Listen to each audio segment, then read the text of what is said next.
Hey everybody, welcome to the presentation tonight. I'm Trevor and I am going to be your host. This presentation is a follow-up from last week's. Last week we introduced the idea of using this tool right here. Okay, this is called Open Site Explorer. This is a search engine tool. It's used for internet marketers that are looking to do a little bit of research. It actually performs a lot of functions, so it's hard to define it in one sentence, but it's an SEO tool. And we use this tool, as you learned last week, to learn about our competitors' links, or at least that's one of the functions of this tool, is to learn about our competitors' links. And that's pretty important stuff because if you can learn about who is linking to your competitors, that could, in theory, help your site rank a little bit higher too, right? Because you can go out and get those same links. So Moz, guys, Moz, this is Moz.com. This is their tool set. I think I've mentioned before in other webinars, it's about $100 a month or so to use this. So if you're an internet marketer on a budget and can't afford that, that's okay. They have a free trial that you can use. So go use their free trial and then use the tool for 30 days, and then after that you may not need to use it as much. But if you've got the budget for it, it's worth every penny. You can spend that $100 a month to use this. It's worth it. The other interesting thing about Open Site Explorer, this is the very specific tool we're looking at. It's opensiteexplorer.com. And usually you can use it for free without even a membership on a couple of times a day or whatever.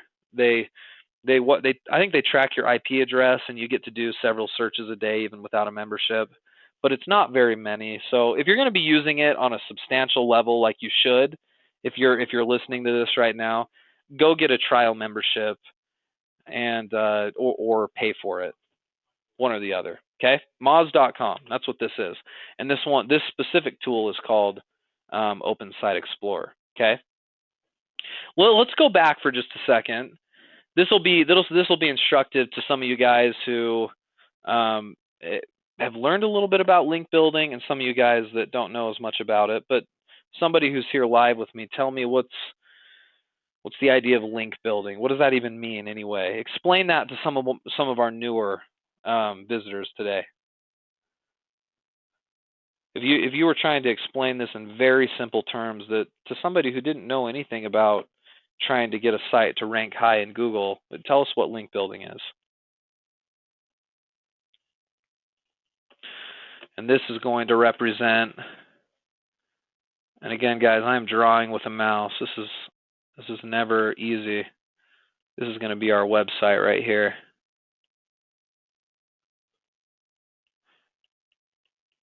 Right? There's our website. We'll call this xyz.com.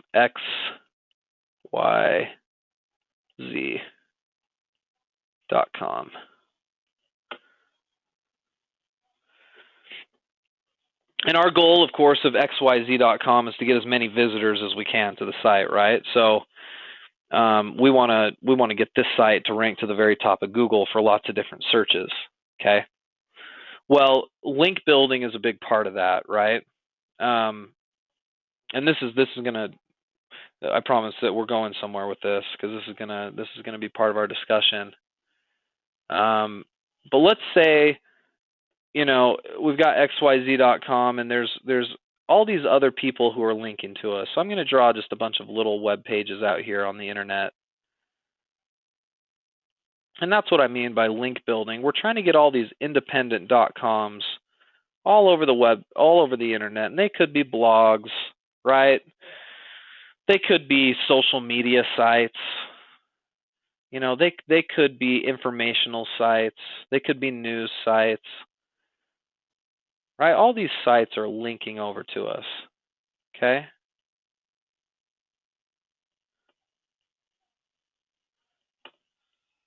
Those represent links right there. They're all linking over to our e-commerce site. Okay? Now, by the way, let me look at some of your comments so far.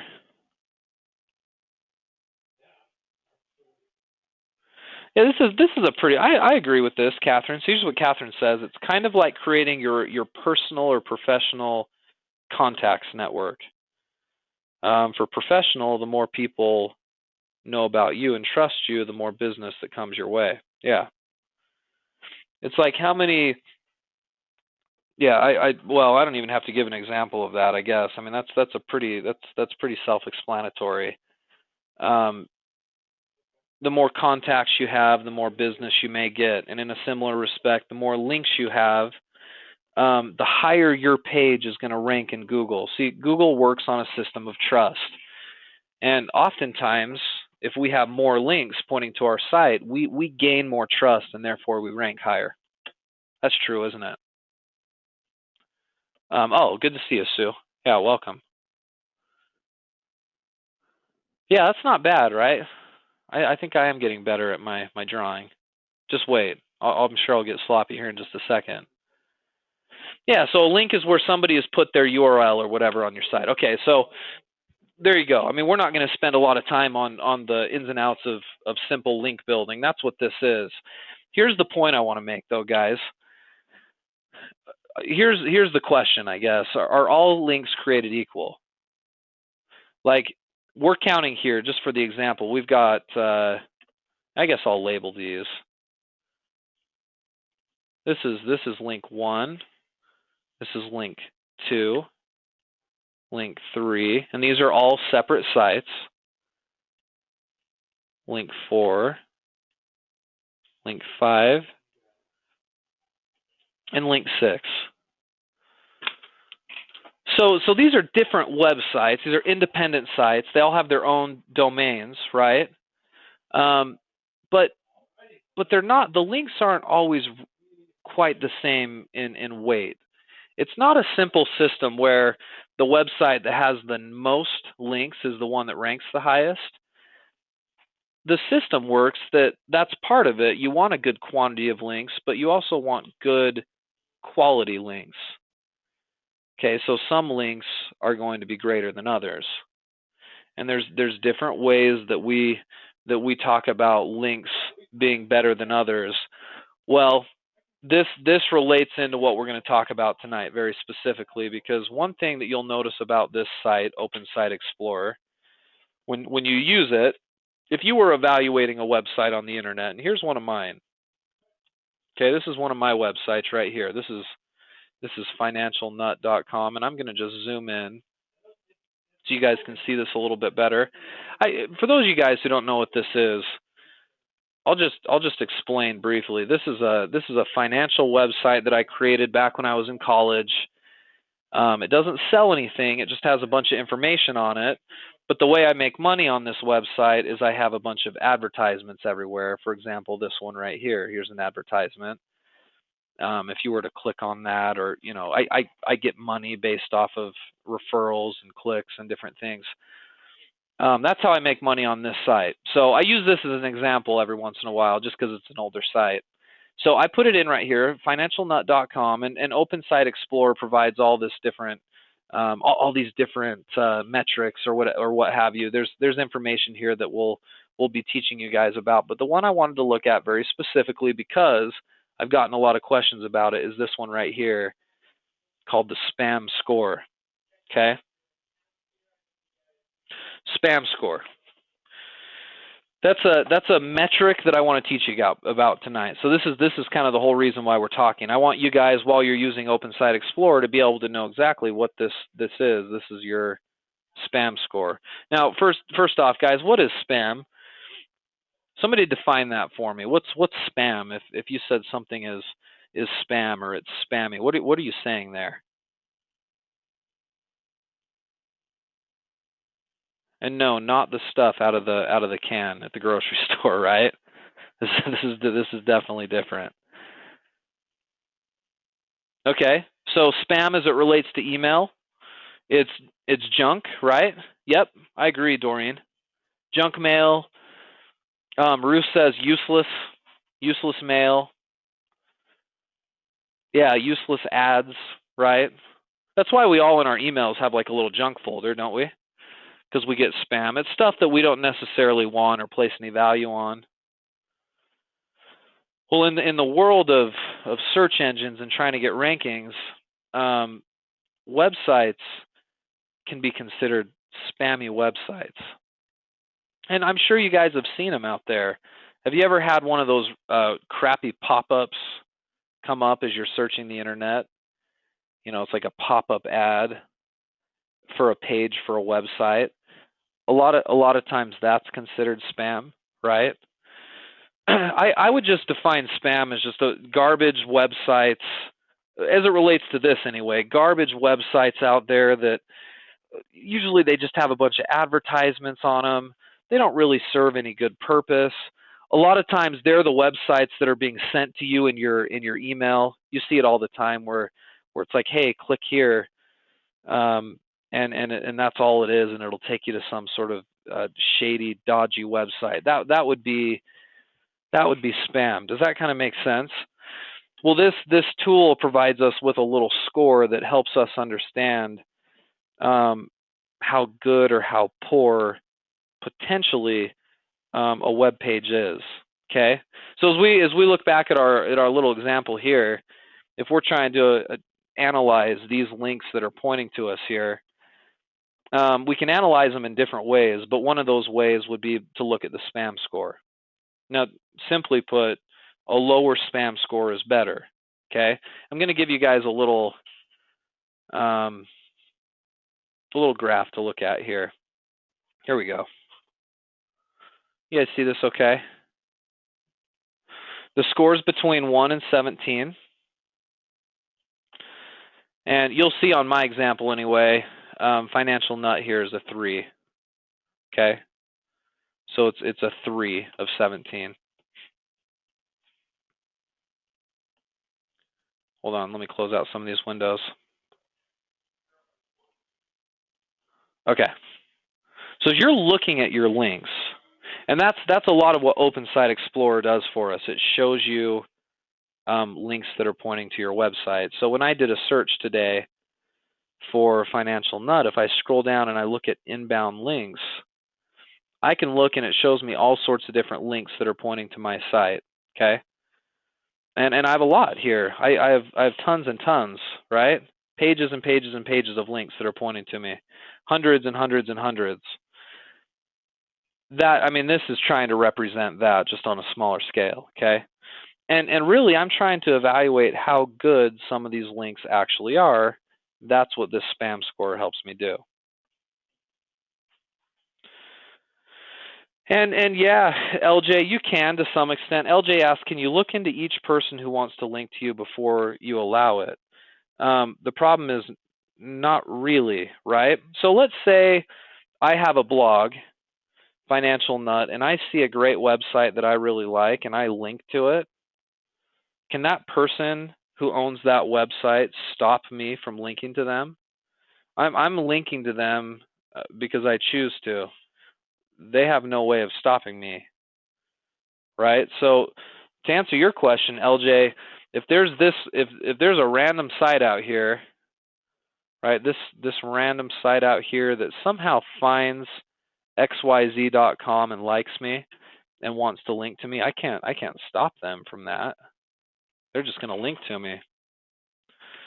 Which is kind of why this system works to help Google decide what sites are most trustworthy, because if xyz.com here has a lot of links, you have to assume there's something valuable about my site. Otherwise, why would I have quite so many links, right? I wouldn't. So back to the spam score. Let me show you the graph and help you guys make a little sense out of it. So there's 17 things that are looked at when determining a spam score. And I'll show you what those 17 things are. But what they've figured out is, in order to figure out which sites could be potentially harmful to you, and that's what makes this kind of interesting, is that in theory, somebody who's actually linking to you could potentially harm your search engine ranking if it's a really crappy, awful site. It could, and that's in the Google algorithm or Google's ranking formula. Because if you think about it, if xyz.com right here went out there and somehow manipulated a bunch of websites on the internet to link into them, right? Let's say somehow xyz.com went out and maybe paid links numbers 1, 2, 3, 4, 5, 6, and I guess we'll label this last one link number 7. What if xyz.com paid these guys to link to them? I mean, those aren't legitimate links. It's kind of manipulating the system, and Google's trying to track that kind of thing down. So if these guys are all sort of dodgy looking sites, not trustworthy, and the only links that I'm getting to my site are these dodgy sites, then my site could be in trouble. Instead of helping me rank higher, these links may potentially hurt my rankings a little bit. Okay. Now, so to your question, Ruth, how can you tell who's linking to you? That's why you use Open Site Explorer. Okay. Because that's what this metric is. So if I put in my domain name here, I can look down and this report shows me everybody who's linking to me, or at least it doesn't show me everybody, but it shows me a good percentage of all the links that are coming into me. So right here, I can evaluate my links. I can check which ones would potentially be harmful to me, if any. And so that's what this tool has done. It's created this spam score metric so that I can scroll down through my links, and if I see some that are sort of higher on that scale, those are links to be concerned about. And there's actually a way that you can do what they call disavow a link. So I can go to Google and I can report to Google that there's somebody that's linking to me that seems awfully spammy that I don't want to link from, and I can actually disassociate myself with that link, and it doesn't count against me. Okay. I'll show you that, guys, in another webinar. Today, I just want to help you guys identify which links could be potentially harmful, and that's what this spam score is for. Okay. So back to our graph here. I know I keep getting away from this, but let me explain it. If the score is from 0 to 4, the green color means you're probably okay. If you're in the yellow, you're also probably okay. But when you get scores from 8 to 17, you need to be a little more concerned, because those could potentially be links that hurt you. So what this percentage means, this is the probability of spam. So if I have a number 3 score on a website that's linking to me, 4 times out of 100, that would be a negative website. So it is possible with a spam score of 3 that link could still be negative to me, but only a 4.2% chance that it's negative. So it's very unlikely, which is why I don't really pay much mind to 3, 4, 3, 2, 1. The percentages are very low that it's a negative site. If you're looking at scores 5, 6, and 7, it's still kind of low, and the probability shows us that it's probably not going to hurt us.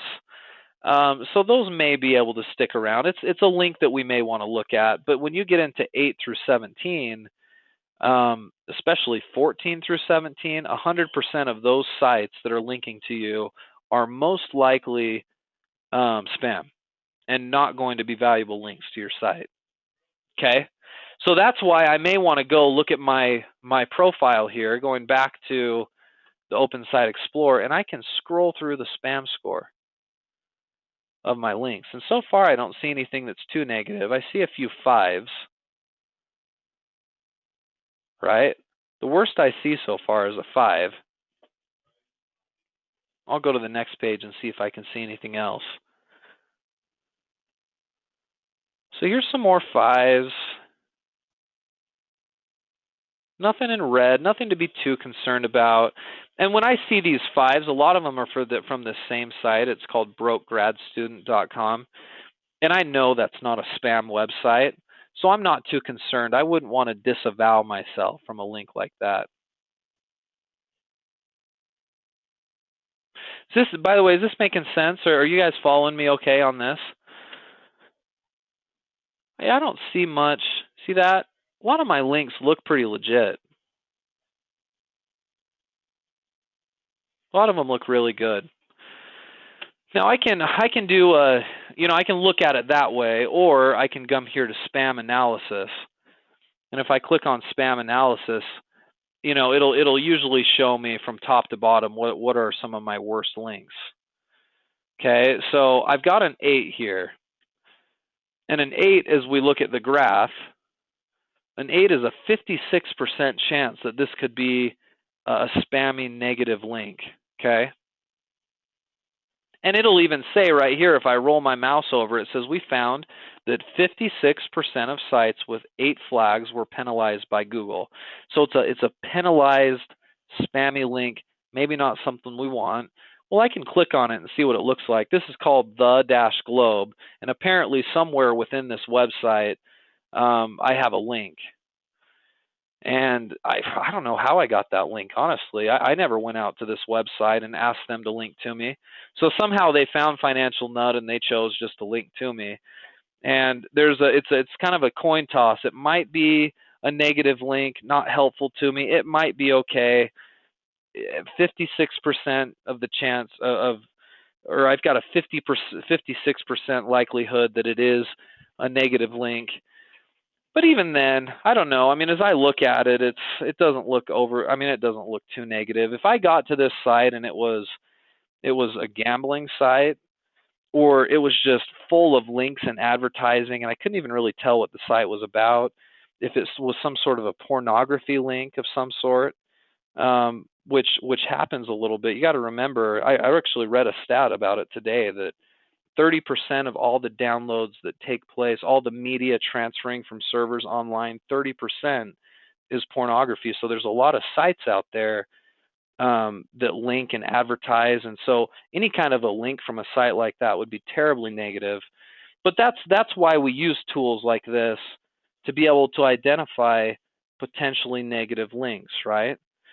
So that's that one. I don't know.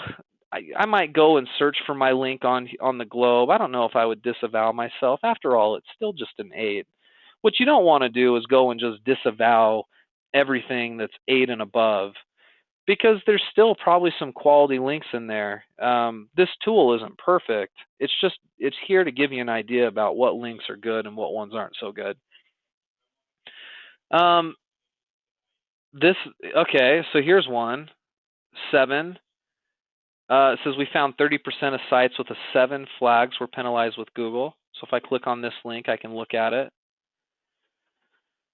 This is it's called islamictube.com.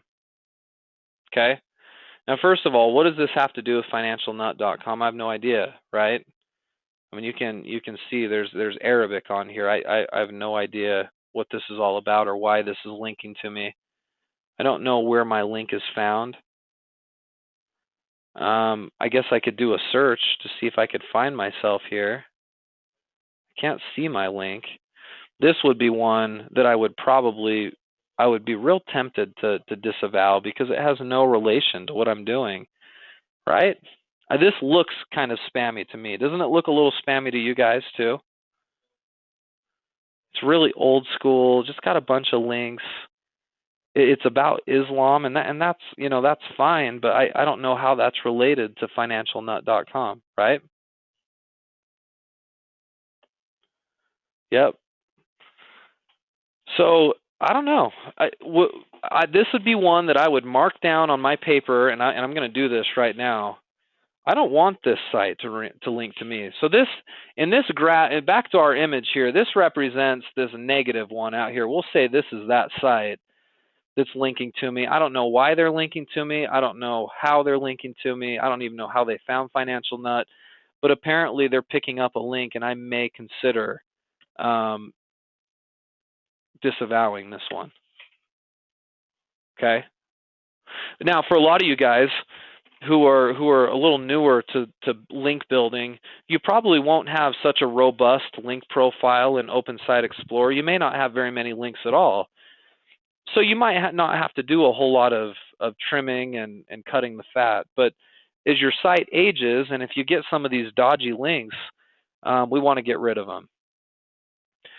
It used to be that a link could never, ever, ever hurt you, but that's changed a little bit because there was a practice for a long time online. I was kind of explaining it earlier, where in order to ensure higher rankings, what companies would do is they would pay websites to put a link on them, just so that they could manipulate Google. So if I'm this company that's got a big marketing budget, I could go out and I could offer to pay you, $1,000 a year just to put my link on your site, and you link to me, and that's going to help me rank higher in Google. Well, that practice was really common, and in order for Google to put the kibosh on that, they started to create these spam scores and make it to where some leaks can potentially hurt you.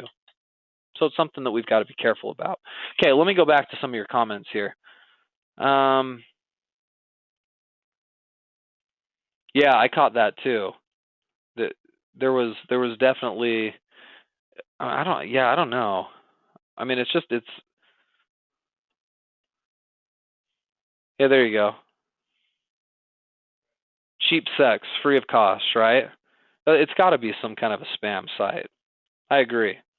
I'll definitely be disavowing myself from this one, no doubt. What else?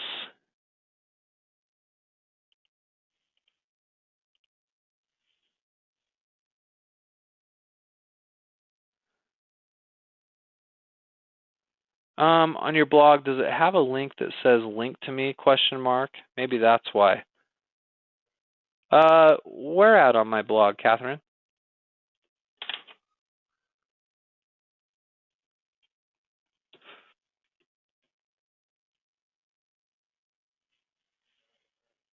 I guess I don't see anything like that. I'm not sure what you're referring to.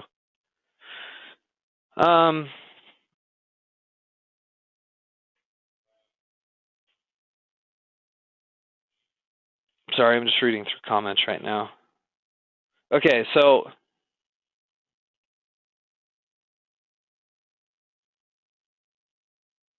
oh yeah, I didn't see one either. I didn't see one there. No, the Globe site did. The Globe site had like submit a site. You could submit a site to it. I didn't see it on that other one. No. So the question is how to get rid of them. That'll be a topic for another time because that'll take us some time. There's a way to directly contact Google and basically say this Islamic tube right here. Basically say, hey, this is definitely a site that I don't want to be associated with. For some reason, they're linking to me, and I don't know why they're linking to me.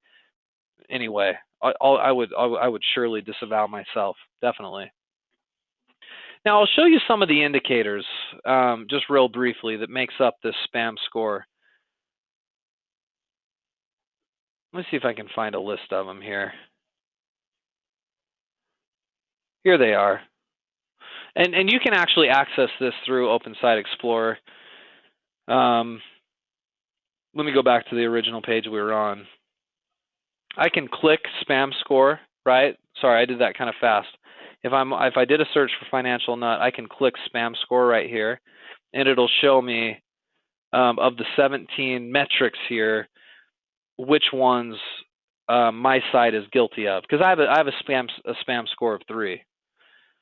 And one of the things that they look at is this one right here. There's a large number of external links within sidebars and footers.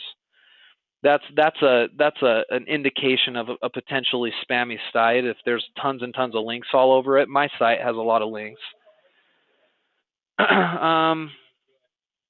Within sidebars and footers, which mine has. I won't go into the details of what makes up these indicators because I think that's a little beyond the scope of what I wanted to teach tonight. I want the big takeaway tonight to be that there are potentially harmful links. In other discussions that we've had together, we've painted a really sort of rosy picture about linking, that we want to get as many links as we possibly can, and we almost don't care from where. But that's not quite true because there are some, like this one that we discovered tonight, that could be harmful to our search engine rankings, and we want to disavow ourselves from those. So not all links are created equal, and some are tremendously negative, right? Okay, I want that to be our big takeaway. Let me look at some other comments here.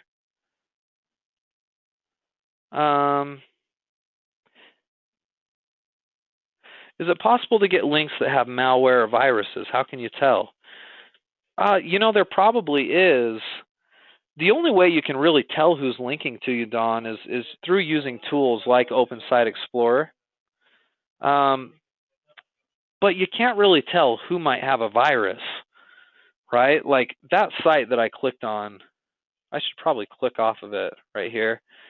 It could be a site that has a virus or whatever, right? So I don't want to be there. I'm going to click off of that. But you can't really tell. You really can't. So just be careful as you're looking through this stuff. If you get some of these that are, luckily on my side, I didn't have really really scary looking links apart from that one. If you get some that are really highly scored on that spam chart, you may not even want to really go and check some of those out. Now, here's the thing: there is a margin of error here, and that's why I'm saying anything that's an 8 or above, you don't just assume it's a crap link, because that's not always true. Okay, there is a margin of error, and that's what I was showing you guys earlier here. The one that we were looking at was an 8, and it's a 56.8% probability that it's spam. That site was probably spam, so that fits into that. But there was still a probability there of what, 33% or so that it wasn't spam. Same with this up here. If you see one that's a 10, I know it's a 77% chance that it's spam, but still, there's still 23%, almost a quarter, saying that it might not be spam. So there's a margin of error, and that's why we don't just immediately look at a list like this and then run directly to Google and just disavow every link, because there might be some good links hidden in there. Just like the one I showed you guys earlier, the one that was rated like a 5 or whatever. Where is it? This one right here. This one's called Bob's Advice for Stocks. And I know it's a decent link. I've been to the site. Like, I've seen it. It's related to Financial Nut. It's a finance site. It might have a few triggers, and that's what this 5 score is for. I can click on the 5 and I can see specifically what the triggers are for it. But it doesn't mean that it's spam. It just means that's the probability of it being spam, if that makes sense. I know that's kind of confusing.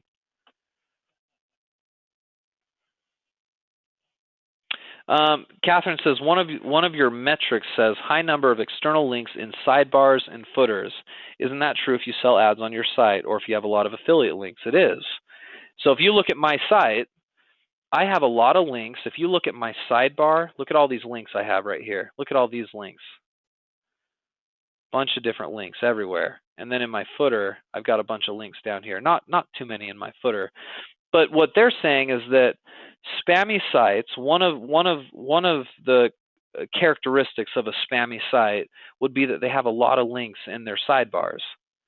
Now, does that mean that every single spammy site has, or every single site that has links in their sidebars is spammy? Probably not. Mine isn't. I have a lot of links there, but that's one mark. Right, and what this tool is hoping to do is if it can identify a lot of marks, it can basically say there's a good possibility that XY site or XYZ site is spam. That's what this does.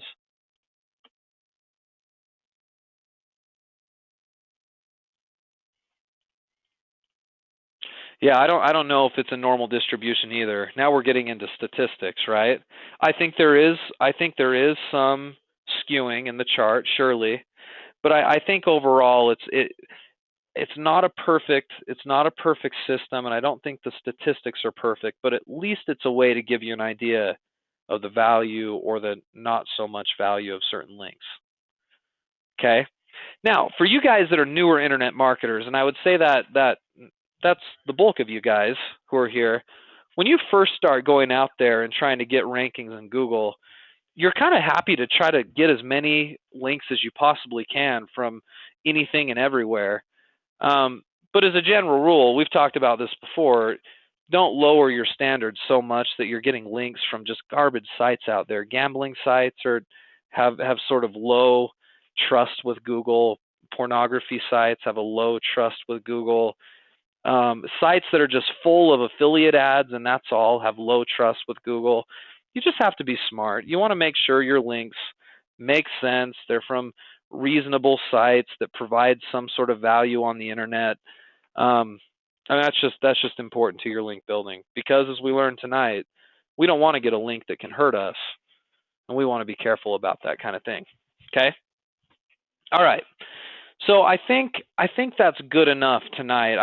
I wanted to sort of talk about that. I don't think there's a lot of application for you newer internet marketers yet. This is more for a site that has a lot of links that we really need to take some time to evaluate. And internet marketers all the time get paid big bucks to come in and do just what I taught you guys how to do tonight. If I had a large website that I was concerned about my rankings in Google and I had a big budget, I would go to an internet marketer and I would pay them really good money to do just exactly what I showed you guys how to do tonight. It's a really valuable skill. People pay thousands and thousands of dollars for this skill set right here. And I just taught you guys the basics of doing it. I want you guys to be able to do it for yourselves, because if you can do it for yourselves, in the future, when your site gets much bigger and you've got some potentially negative links that are pointing to you, you don't have to go out there and spend $2,500 to have somebody run a link audit on your website. Because guess what? You can do it yourself. You've got the skill set to do it, and I just think that's really valuable. That's why we spend so much time on stuff like this. Because internet marketing is expensive. You pay for professionals to do stuff for you. It's not cheap. We like to teach you a lot of these skills for you. All right, so I think that's good enough, guys. I'll open it up for a Q&A for a minute. If this was way over your head, that's fine. Like, this is stuff you're going to get into much later in the program. Most of this is applicable to my clients that have been in the program for 3-4 months. So don't let this bother you if it seems a little confusing.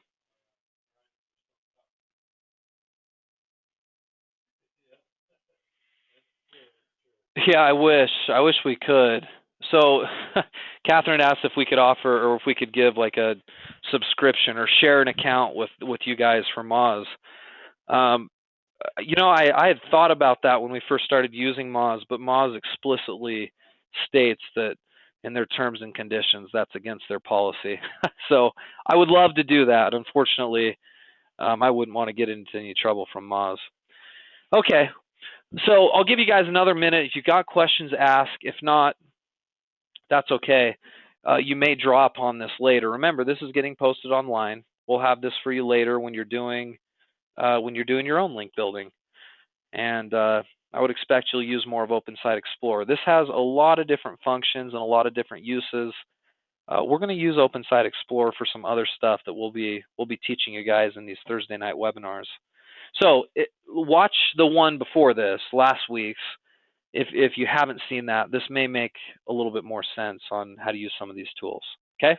At least now, when you see spam score, you'll know just exactly what it's talking about. Okay?